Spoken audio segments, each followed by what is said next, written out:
Բարև ձեզ սիրելի ընկերներ, այսօր ես ձեզ կպատմեմ, թե ոնց է իմ Վատիկանի նկարչական գործունեության պատճառով ինձ հետապնդում ԱԱԾ-ն, Սերժ Սարգսյանը և իրենց մոտիկ գող ընկերները, բանտի գող ընկերները։ Ով չի հետևել իմ հոդվածներին, կարող է մտնել իմ Facebook-յան էջը և նայել վիդեոները, նայել իմ հոդվածները, գրել, կարդալ, որովհետև ես բոլոր իմ հոդվածների և վիդեոների ժամանակ չեմ հասցնում ամբողջովին ներկայացնել, դրա համար շարք եմ արել։ Ուրեմն կանգնել եմ նրա վրա, երբ 2009 թվականին ես մեկնեցի Ֆլորենտական բիենալե և իմ նկարը տարան Վատիկան, և դրանից հետո Ջանֆրանկո Ռավազին, Վատիկանի մշակույթի նախարարը,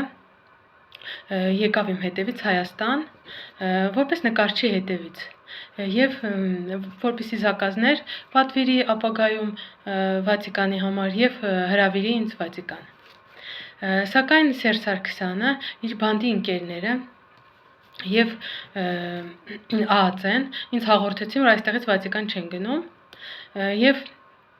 սա հող չի, պետություն չի, սա տարածք է, և խաբեցին Ջանֆրանկո Ռավազին, ասելով, որ նա քաղաքում չէ, երկրից դուրս է գնացել, նա այնտեղ է ապրում, ինձ բանտի մարդկանցով վախեցնում էին կանգառներով, որ ես մեկնեմ շտապ։ Եվ ասացին, որ իմ մասին կեղտոտ բամբասանքներ, որևիցե հիմք չունենալով, փաստ չունենալով, խաբեցին և ուղարկեցին այդ մարդուն դուրս։ Եվ դրանից հետո 44 օրվա պատերազմից հետո ես հասկացա, ինչի համար էր այս ամենը, վերլուծեցի և հասկացա, որ այս Վատիկան չպետք է լինի այստեղ, որովհետև Ֆրանցիսկոս Պապը փրկեց Հայաստանը 44 օրյա պատերազմից հետո, և դրա համար նրանք այդքան անհանգիստ են։ Եվ հիմա, քանի որ գնում է թրքացման պրոցեսը, նրանք նորից շատ անհանգիստ են, և ինձ նորից անվերջ տարիներ, ինչքան ես արդեն այստեղ եմ ապրում, նորից վախեցնում են և ուղարկում են, որպեսզի որևիցե կապ չլինի Վատիկանի հետ։ Հետո ԱԱԾ-ն խաբել էր իր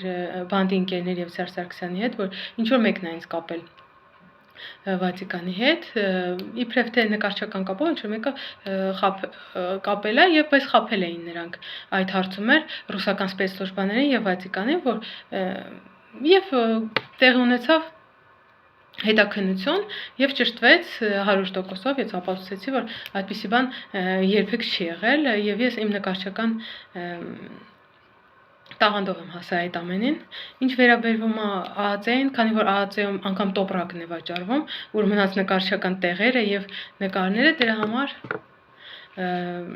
այդպես են նրանք կարծում, և եթե անգամ մի բան տենց չի, նրանց դա չի հուզում և չի հետաքրքրում, նրանք պետք է ոչնչացնեն մարդուն մինչև վերջ։ Դրա համար եմ ես այս շարքը արել, որպեսզի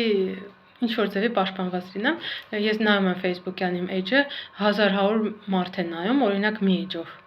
թե հոդվածից հետո, թե վիդեոից հետո, սակայն այդքան ակտիվ չեն լայքերի տեսանկյունից, բայց ուզում եմ ասել, որ դուք շատ եք ինձ օգնում,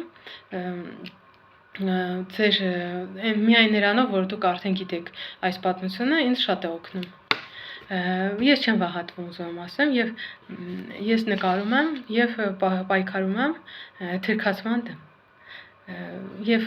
նկատել եմ, որ լրատվականներով անընդհատ գրում են Վատիկանի մասին կեղտոտ բաներ, և ես հասկացել եմ, որ դա հատուկ է արվում, որպեսզի մարդիկ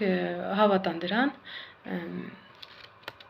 Այդպես որոշեցի անեմ շարք, հույսով եմ կշարունակեմ, և դուք կդիտեք այս ամենը ապագայում։